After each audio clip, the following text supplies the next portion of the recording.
ભરૂચમાં સ્થાનિક સ્વરાજ્યની આવનારી ચૂંટણી પહેલા રાજકીય હલચલ તેજ બની રહી છે। ભરૂચ જિલ્લા ભાજપ કાર્યાલય ખાતે યોજાયેલ કાર્યક્રમમાં કોંગ્રેસ અને આમ આદમી પાર્ટીના અંદાજે 50 જેટલા કાર્યકરોએ પક્ષ ત્યાગ કરીને જોડાવાનો નિર્ણય લીધો છે। આ જોડાણથી સ્થાનિક સ્તરે ભાજપને મજબૂતી મળવાની સંભાવના વ્યક્ત કરવામાં આવી રહી છે। તમામ કાર્યકરોના ભાજપ પ્રવેશ પ્રસંગે ભરૂચના ધારાસભ્ય રમેશ મિસ્ત્રી, ભરૂચ જિલ્લા ભાજપ પ્રમુખ પ્રકાશ મોદી અને મહામંત્રી જિગ્નેશ મિસ્ત્રી સહિતના આગેવાનો ઉપસ્થિત રહ્યા હતા। આગેવાનો દ્વારા નવા જોડાયેલા કાર્યકરોનું સ્વાગત કરીને તેઓને પક્ષની વિચારધારાને આગળ વધારવા આહવાન કરવામાં આવ્યું હતું। નગરપાલિકાની ચૂંટણીમાં કોંગ્રેસના પૂર્વ ઉમેદવાર શંકર પટેલ સહિતના આગેવાનોએ ભાજપનો ભગવો ધારણ કર્યો છે।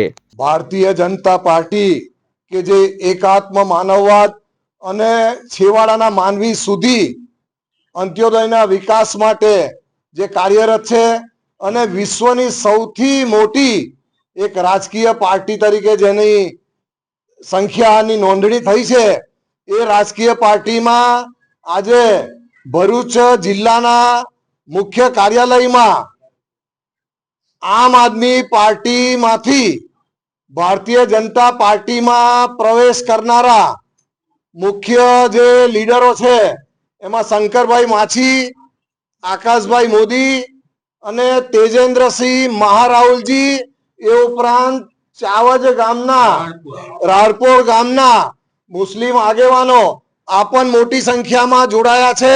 આજે 50 ઉપર સંખ્યામાં સૌ આગેવાનો અને કાર્યકરો ભારતીય જનતા પાર્ટીનો ખેસ પહેરી અને ભારતીય જનતા પાર્ટીમાં જોડાયા છે। આ તમામ લોકોનું અમે આજે મહાવીર જયંતિના દિવસે ખૂબ જ ઉમંગભેર એમનું સ્વાગત કરીએ છીએ અને સૌનો સાથ, સૌનો વિકાસને વરેલી આ ભારતીય જનતા પાર્ટીમાં જ્યારે આપ સૌ જોડાયા છો ત્યારે એક પરિવારના સભ્ય તરીકે આપ સૌનું પણ અમે ઉષ્માભર્યું સ્વાગત કરીએ છીએ। અમારી સાથે જ્યારે આપ જોડાયા છો અને ભરૂચના લોકપ્રિય ધારાસભ્ય રમેશભાઈ મિસ્ત્રી એ પણ અહીં ઉપસ્થિત છે।